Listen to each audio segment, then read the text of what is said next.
The Curious Case of the Marilyn Monroe Clones.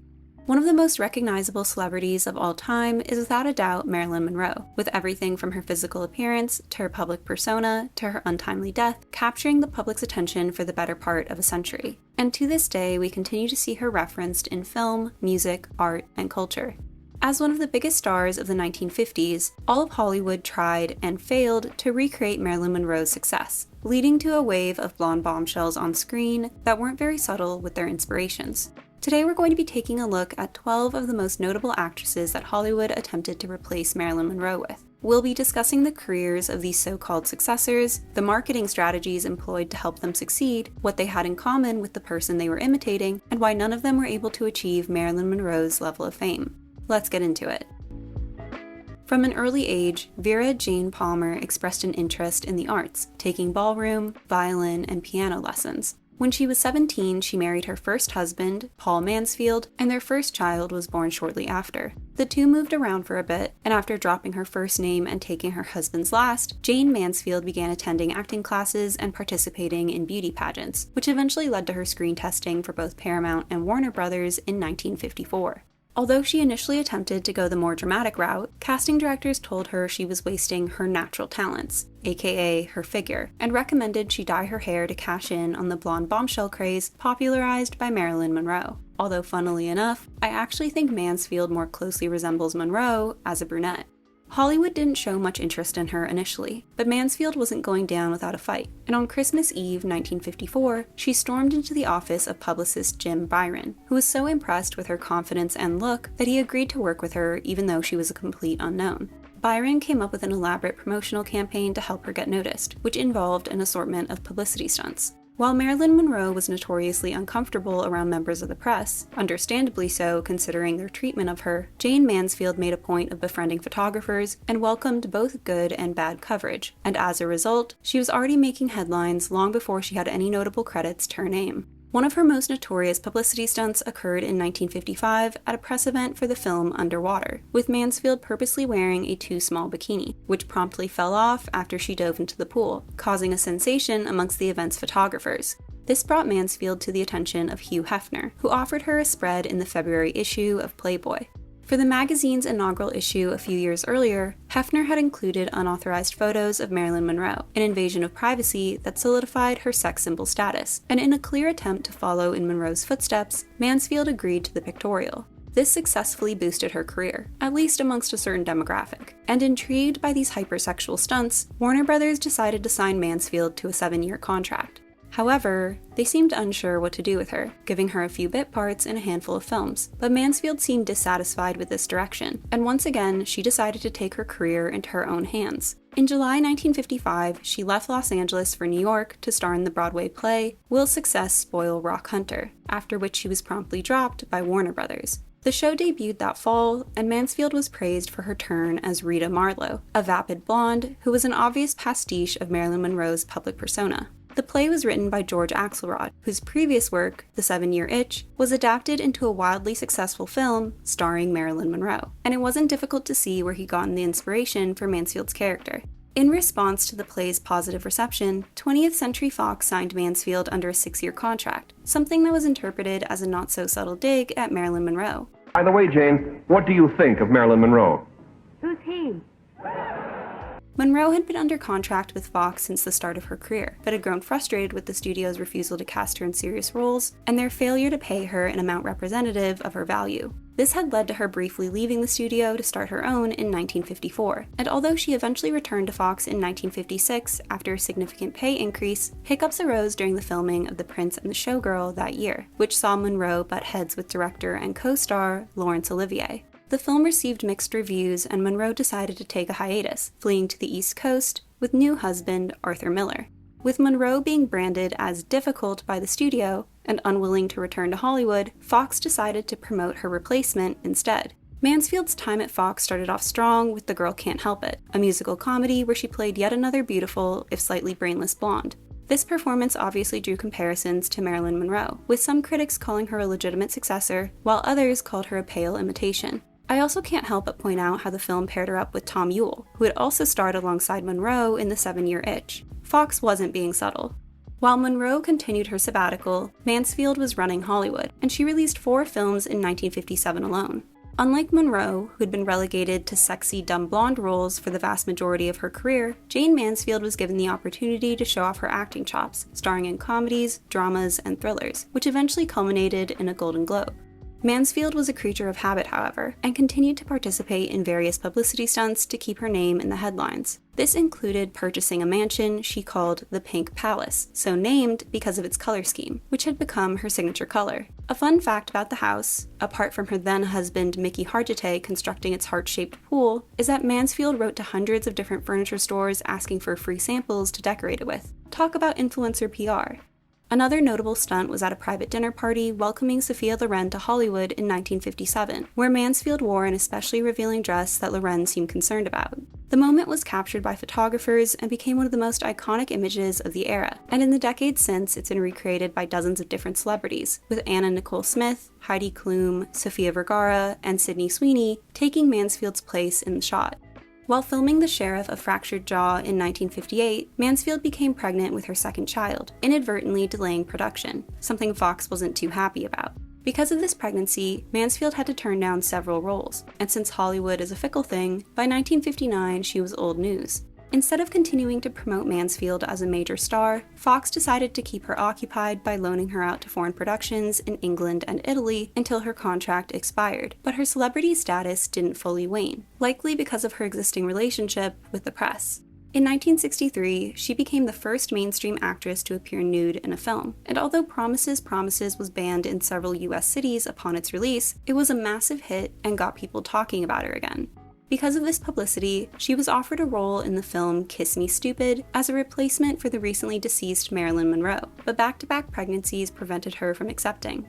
While Mansfield's penchant for wardrobe malfunctions had once served as a successful promotional tool, by the mid-1960s, the public had grown tired of the scheme, and she was widely ridiculed for these allegedly desperate exploits. Even her once famous figure was no longer considered enviable, being a far cry from the decade's waif-like beauty standard that had been popularized by the likes of Twiggy and Mia Farrow. With very few offers from Hollywood, Mansfield began touring the country and performing at burlesque shows to make ends meet. And on June 29, 1967, she was killed in a car accident while traveling from Mississippi to Louisiana. 3 of her children were in the car with her, but thankfully survived with minor injuries, which is great news for Law & Order fans, as one of those children is now Olivia Benson. Because of Mansfield's untimely passing at age 34, it seemed as though she and Marilyn Monroe were destined to be compared even in death. But despite having a few years of extreme popularity, she never managed to capture the public's attention in quite the same way. After seeing 20th Century Fox's success with Marilyn Monroe in Niagara, Gentlemen Prefer Blondes, and How to Marry a Millionaire, other studios wanted to replicate their formula and began hunting for their own blondes. Joan Lucille Olander had been working in Hollywood for several years at that point, primarily in bit parts for RKO Pictures, but she had failed to find mainstream success, and by 1953, the 22-year-old was near penniless. Her fortunes changed for the better when she caught the eye of Universal Studios, who signed her to a 7-year contract, renaming her Mamie Van Doren. Her first major role was in All-American later that year, where she played a gold-digging waitress who is as manipulative as she is seductive. Unlike other Marilyn Monroe copycats who typically went in a dumb blonde direction, Van Doren's early roles often involved her playing a rebellious teenager who loves rock music, race cars, skinny dipping, and flirting with older men. Films that fell under this umbrella included Untamed Youth, Running Wild, Teacher's Pet, High School Confidential, Girls Town, and Sex Kittens Go to College. These roles gave her a sort of bad girl reputation, and on the occasions she starred in different sorts of films, they'd usually be crime dramas to tie into her femme fatale persona. Throughout the 1950s, Marilyn Monroe, Jayne Mansfield, and Mamie Van Doren would duke it out for the title of Best Blonde Bombshell, with tabloids jokingly referring to them as the 3 M's. In 1959, Van Doren's contract with Universal expired, and struggling to find work as an independent actress, she starred in a string of low-budget B-movies that were a bit more explicit. This negatively affected her star status, and throughout the 1960s, she wound up performing at nightclubs and regional theater productions, including turns in Gentlemen Prefer Blondes and Will Success Spoil Rock Hunter, roles that her fellow M's had popularized years earlier. By the 1970s, Van Doren's film opportunities had effectively dried up, and she faded from the public eye. But in 1987, she saw a brief resurgence in popularity after releasing her autobiography, Playing the Field, which provided unique insight into the old Hollywood star system. Now 94 years old, and still a knockout, Mamie Van Doren has outlived her stiffest competitors, but I'd argue that her cultural legacy is the weakest out of the M's. Perhaps because her films don't really appeal to modern audiences, or because her personal life just wasn't as scandalous. As we've already mentioned, in the 1950s, Marilyn Monroe's relationship with 20th Century Fox had soured, coming to a head in 1954 when Monroe refused to star in the film adaptation of the musical comedy The Girl in Pink Tights, with the actress calling the script trash and expressing frustration at being paid less than a third of her intended co-star, Frank Sinatra. In retaliation, Fox put Monroe on suspension and began testing out potential replacements for their difficult star. They eventually signed 22-year-old Sheree North to a 4-year contract, and had her test for several roles that they had originally offered to Monroe, even letting North wear some of Monroe's studio wardrobe, which I'd consider a slap in the face. She didn't seem too disappointed about getting these hand-me-downs, even saying in one interview, quote, "I'm beginning to feel like Marilyn Monroe's ego, but as long as it's one that gets paid, I suppose it's okay." Although North wasn't cast in these films, Fox wasn't deterred, and when it was revealed that she had made a brief appearance in an erotic film, they leaned into the scandal the same way they had with Marilyn Monroe's Playboy appearance a few years earlier. In 1955, production began on How to Be Very, Very Popular, and with the film centered around 2 showgirls, the plot bore a handful of similarities to the massively successful Gentlemen Prefer Blondes, with some of the male characters even being played by the same actors. How to Be Very, Very Popular was originally written for Betty Grable and Marilyn Monroe, who had previously starred together in How to Marry a Millionaire, but North was cast as Monroe's replacement while she was on suspension, which many industry insiders saw as Fox's attempt to pass the baton. However, the film wound up being a box office disappointment, and North's performance was heavily criticized, with the director even saying that she was nice and attractive, but relatively untalented.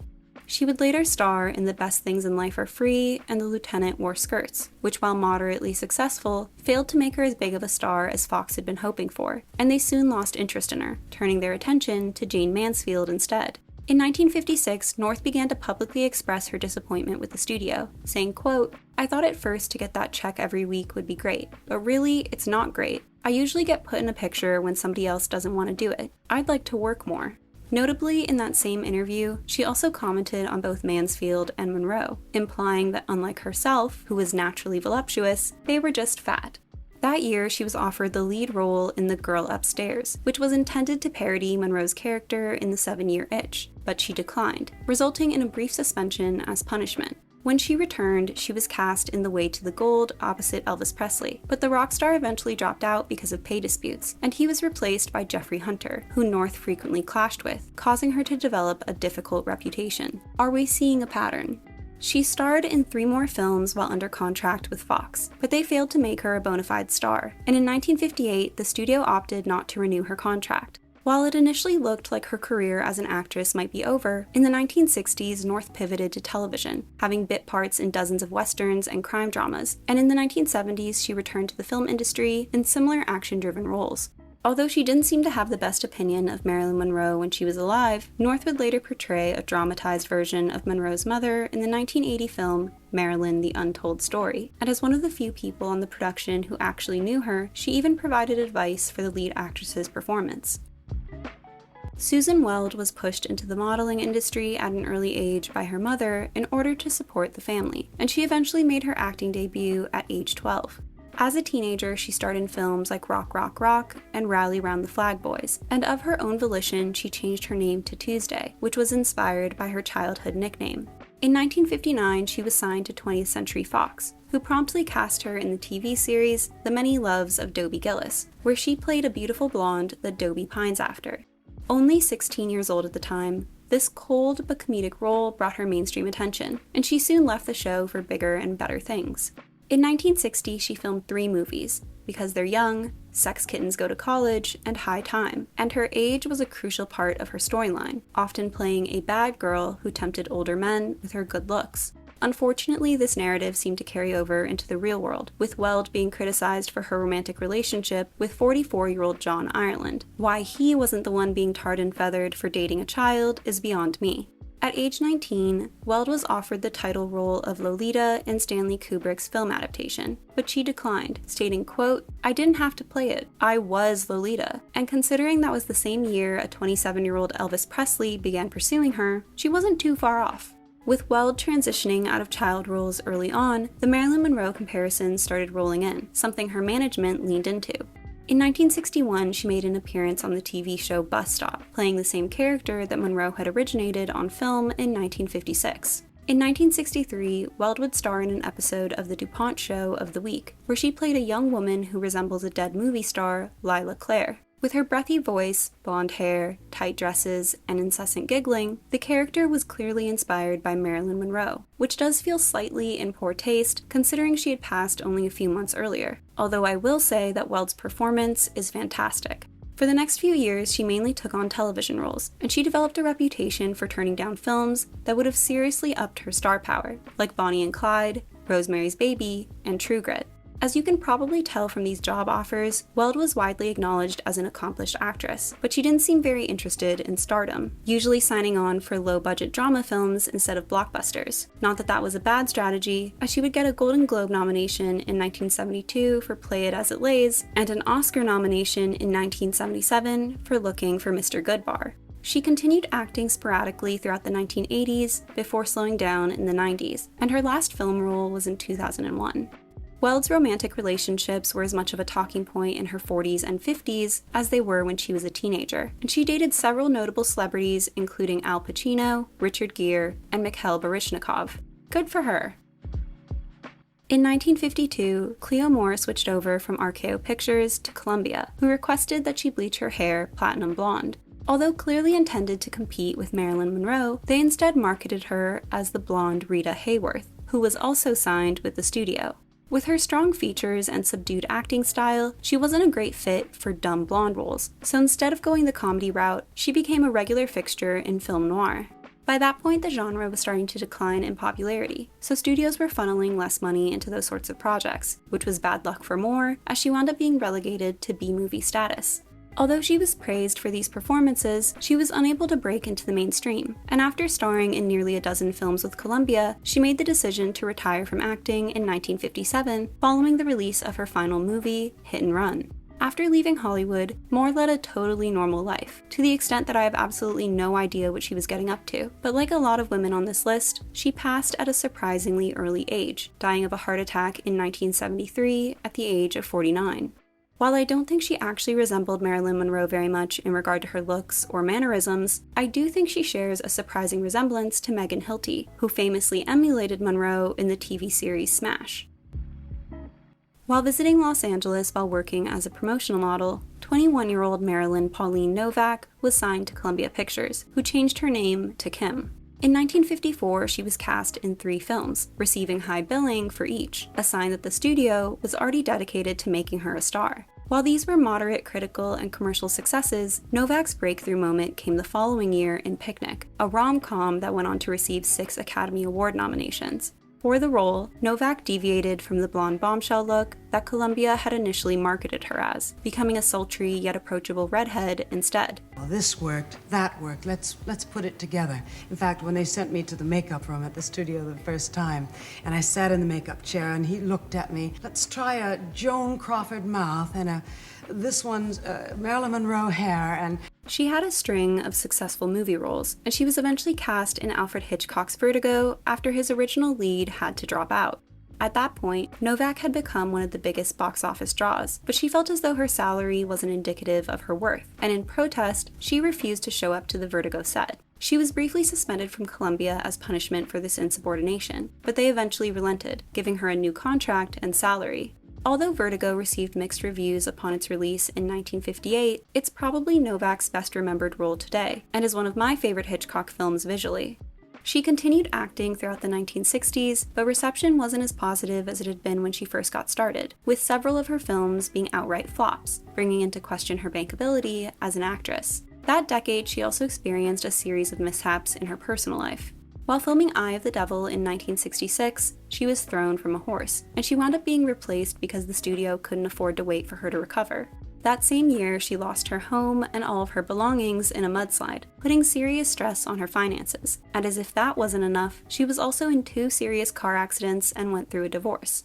This led to a well-deserved hiatus, and after 2 years, she finally returned to the big screen in 1968 for the film adaptation of The Legend of Lila Clare, with the character of Lila taking pretty clear inspiration from Marilyn Monroe, untimely death and all. The film was widely criticized, even by Novak herself, who was astounded to find that the director had dubbed over her voice with a German actress. This negative reception led to another break from acting, returning in 1973 for Tales That Witness Madness and The Third Girl from the Left, which didn't make much noise. She had a handful of other small roles in the 1970s, mostly in films that were poorly received, and one of her last major film roles was in The Mirror Cracked in 1980. She received several movie offers, but none came to fruition until 1991, when she signed on for Liebestrom. Although she was initially excited about the project, she soon found herself clashing with director Mike Figgis. Her experience with the film was so unpleasant that in 1992, she announced her retirement. In the 2000s, her work saw a reevaluation, with Novak being praised as one of the greatest actresses of her generation, and this positive reception led to her slowly increasing her public appearances. In 2012, Novak revealed that she had been diagnosed with bipolar, which had negatively impacted her over the course of her career, saying that she was, quote, never cut out to have a Hollywood life. This string of appearances slowed in 2014 after she was criticized at the 86th Academy Awards because of her looks, with future President Donald Trump saying that she should, quote, sue her plastic surgeon. Now 92, Novak lives on a ranch in Oregon where she paints and raises animals, and she sounds pretty happy. In 1943, 14-year-old Joy Ray Brown was discovered by a producer and promptly signed to MGM as a contract player, where they changed her name to Joy Lansing. To train her to be the exact type of star they were looking for, she learned etiquette in addition to acting, and even completed high school on the MGM lot. Early on, she primarily modeled, but she began appearing in uncredited film roles in 1947 when she was 18, with these bit parts continuing until 1956 when she was cast as the female lead in Hot Cars. With the film underperforming, it seemed as though movie stardom wasn't in Lansing's future, something she herself lamented. Quote, I was always known as a glamour girl, and categorized only as that. It was very limiting. My being blonde and curvy, you might say, was kind of a mixed blessing. Throughout the 1960s, she had a nightclub act and recorded a couple of songs, but her true calling seemed to be in television. And from 1952 to 1970, she appeared in dozens of different TV shows, making multiple appearances on The Adventures of Ozzie and Harriet, The Danny Thomas Show, Klondike, The Beverly Hillbillies, Touch of Evil, and The Bob Cummings Show. She was such a TV staple that she was even honored with a star on the Hollywood Walk of Fame. Her final role was on an episode of The Governor and JJ in 1970, which she filmed prior to breast cancer surgery, and sadly 2 years later, she passed from complications of the disease at age 43. Barbara Nichols got her start pinup modeling and worked as a showgirl before eventually being cast in the 1952 revival of Pal Joey, a role that brought her to the attention of Hollywood. She made a handful of television appearances before being cast in supporting roles in several notable films. While not quite as ditzy as some of Marilyn Monroe's characters, Nichols' blondes had a lot of similar mannerisms, although I personally found her performances to be lacking the necessary charm, often coming across as grating in a way that reminds me of Lena in Singing in the Rain. This guy's got a lot of class. Yeah, if he's got so much class, what's he doing with you? There's something wrong with me? Like many Hollywood stars, tabloids were incredibly interested in her dating life, and she developed a reputation of being unable to land a man because of her numerous suitors, with this association trickling into her on-screen persona as well. Any career momentum Nichols was having was stalled following a serious car accident in 1957, which required numerous surgeries to fix scarring, remove her spleen, and sew up her liver. Once she recovered, she returned to acting, appearing in several comedies and sci-fi films throughout the 1960s, but she was never cast as the lead actress. Once the blonde bombshell craze ended in the 1970s, she found herself struggling to land film roles in general, and in 1976, nearly 20 years after the initial car accident that had seriously impacted her health, Nichols died of liver failure at the age of 47. In 1946, when she was only 15, Diana Fluck signed with the British Rank Organization and changed her name to Diana Dors. In those early days, she was relegated to smaller parts, but in 1949 she made her first lead appearance in Diamond City, but unfortunately for her, the film flopped. For For the next few years, she went back and forth between film and theater, and in 1951, while filming Lady Godiva Rides Again, she met and married Dennis Hamilton, who became her business manager. Not a very good one, as he allegedly kept her earnings for himself, lent her out to producers, and declined roles that would have brought her to prominence. Hamilton made a point of highlighting Dors' sex appeal as opposed to her acting abilities, which certainly worked from a publicity standpoint, and she was soon referred to by the press as the English Marilyn Monroe, the Siren of Swindon, or simply, the Body. One of the most notable instances of this sexed-up marketing was in 1954, when Hamilton published a set of 3D semi-nude photos of Dors, which even wound up getting them sent to court on obscenity charges. These exploits grabbed the attention of Hollywood, who were still riding the wave of blonde bombshells. And in 1956, Dors moved to Los Angeles and signed a 3-picture deal with RKO Pictures, saying, quote, "I don't want all of Marilyn's roles, just her good ones." Have you met Diana Dors? No, I've never met her. Have you ever seen her in films? You ever seen her act? No, I haven't. Then you're not in a position to comment on. Sorry. That year, she filmed The Unholy Wife and I Married a Woman, but at a housewarming party intended to introduce her to Hollywood's elite, things went terribly wrong. In the middle of the festivities, Dors and Hamilton were pushed into the pool, and while Jayne Mansfield had organized a similar stunt a year earlier, this didn't seem to be planned, with Hamilton promptly exiting the pool and punching a photographer he suspected had pushed them. This show of violence put an end to the party, and when people talked about Diana Dors in the weeks that followed, they couldn't help but bring up her hot-headed husband. Later that year, rumors began to fly that Dors was having affairs with her co-stars, and in 1957, before any of her American films were released, RKO terminated her contract on a morality clause, and her third picture with the studio never came to fruition. In a way, it was like her career was over before it had even begun, and she made her way back to England, where she announced her plans to separate from her husband, who didn't intend to make it easy, and he allegedly threatened Dors at gunpoint to sign over all of her assets. Needing to pay for these extensive legal fees, Dors began a cabaret act, where she met Richard Dawson, who she married after Dennis Hamilton's death in 1959. Good riddance if you ask me. Still hard on cash, in 1960 she gave an interview with News of the World detailing her infamous sex parties, which were attended by the who's who of British society. Nothing gets people talking like sex, and Dors' name was back in the headlines. Later that year, she moved back to the United States with Dawson, where she continued to hold cabaret performances in addition to the odd film role now and then. But after their divorce in 1966, she returned to the UK. No longer as popular as she had once been, the caliber of work she was able to find had declined, and she was relegated to supporting roles and performances in men's clubs. And in 1968, she filed for bankruptcy. In the 1970s, she made appearances in several sex comedies, but what really prompted a career resurgence were her numerous appearances on game and talk shows, where she became a popular celebrity guest.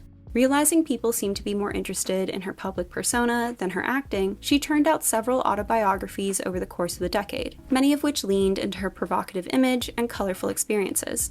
On May 4, 1984, Diana Dors passed from ovarian cancer at the age of 52, and while she might not be well remembered in the US, in the UK she was a certifiable pop culture icon, being referenced by several rock bands including the Kinks, the Smiths, and Adam and the Ants. And if you ask me, out of everyone on this list, I think Diana Dors resembled Marilyn Monroe the most. But what do you think? Diana Dors wasn't the only Brit who drew comparisons to Marilyn Monroe. In 1952, Norma Ann Sykes moved to London, and she began modeling as a way of paying the bills. In 1955, at the age of 21, she auditioned for Before Your Very Eyes, a variety show hosted by Arthur Askey. Askey wanted a dumb blonde to appear in some of the show's sketches, and with her impressive figure, Sykes got the job. Askey gave her the stage name Sabrina after the 1954 film starring Audrey Hepburn, and from her very first appearance, where all she did was stand around in a tight black dress, she became a hot commodity. Askey wasn't very complimentary apart from her appearance, at one point even saying that she had, quote, a lovely face and figure, but couldn't act, sing, dance, or even walk properly. She made a few minor film appearances in Stock Car, Blue Murder at St. Trinian's, and Just My Luck, but otherwise her fame was relegated to advertisements and public appearances, where she was often swarmed by hundreds of adoring fans. This popularity brought her all over the world, but unfortunately, Sabrina made a grave mistake in 1960 when she made the decision to visit Cuba after being invited by Fidel Castro's new communist government, and the visit saw her widely condemned by the US media and Hollywood, sealing the doors to mainstream stardom.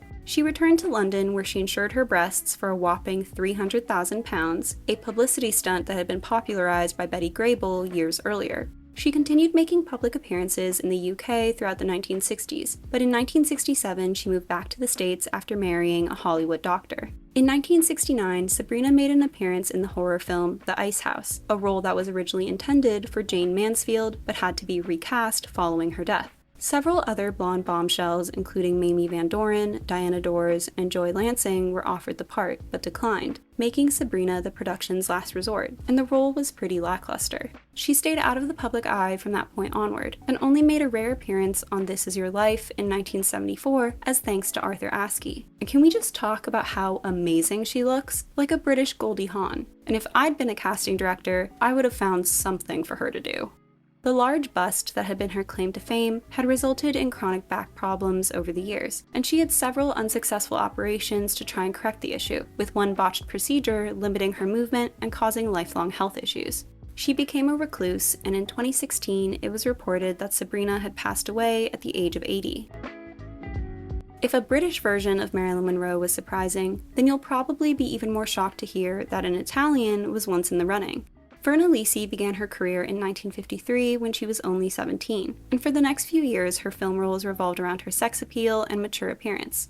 She remained a staple of the Italian film industry for the next decade, and after all of that hard work, in 1963 she was offered a role as Bond girl Tatiana Romanova in From Russia with Love, but turned it down.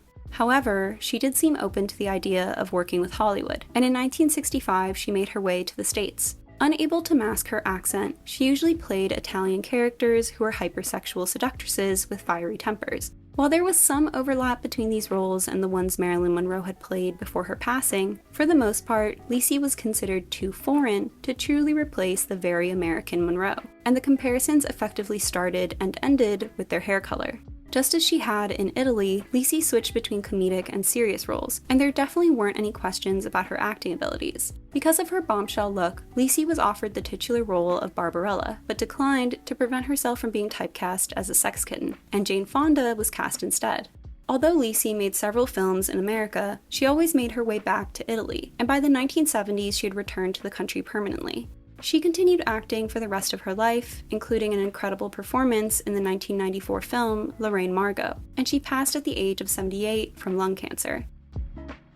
Kirsten Anita Marianne Ekberg, who went by Anita, was born in Sweden in 1931. As a teenager, she worked as a fashion model, and at her mother's urging, when she was 19, she entered the Miss Sweden beauty pageant, which she won, and she later traveled to the United States to compete for Miss Universe. Although she didn't win, one of the pageant's consolation prizes included a contract with Universal Studios as a starlet in training. She made a few film appearances in 1953, all non-speaking as her English was rather limited, but for the most part she goofed off, skipping many of the lessons intended to transform her into a great actress, and after only 6 months, Universal dropped her. While she didn't have much of an interest in acting initially, she continued living in the United States as a model, and was even considered one of the most popular pinup girls of the era, right alongside Marilyn Monroe and Kim Novak.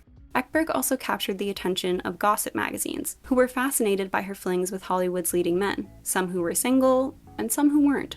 Her breakout film role was in Paramount's 1956 adaptation of War and Peace, where she appeared alongside Audrey Hepburn and Mel Ferrer, and she followed up the film with a handful of other dramatic performances. Her star power had increased to the point that she was even invited to that year's Royal Film Performance, a movie screening attended by members of the British royal family. That year, several blonde bombshells attended, including Marilyn Monroe, Sabrina, and Brigitte Bardot, which resulted in more eyes on the event than usual. You couldn't ask for better publicity. In 1959, Ekberg went to Italy to film Sheba and the Gladiator, a run-of-the-mill sword and sandal picture, and she decided to stay in the country an additional year after being offered a role in La Dolce Vita. In the film, she played Sylvia Rank, an actress whose fame and beauty captivate the male lead, and the sequence where she splashes around in the Trevi Fountain is considered one of the most iconic scenes in the entire history of cinema, and it continues to be referenced to this day.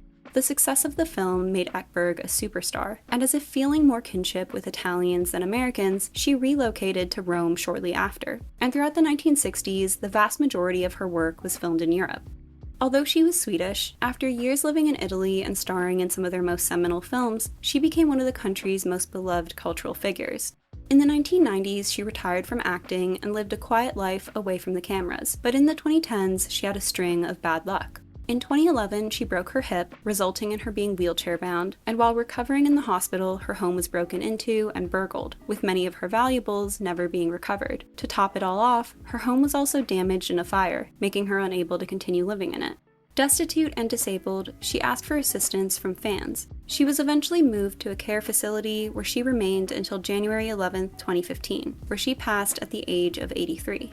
There were a handful of other actresses like Carol Baker, Barbara Lang, and Belinda Lee who were occasionally compared to Marilyn Monroe, but I'd argue they were just representative of the blonde bombshell trend as a whole, as opposed to being genuine imitators. As the saying goes, lightning never strikes twice, and that's certainly the case when it comes to Marilyn Monroe. And no matter how many people have attempted to copy her appearance and mannerisms over the years, they can't quite replicate her magic. I hope you enjoyed this video. Don't forget to like and subscribe, and I'll see you soon. Bye!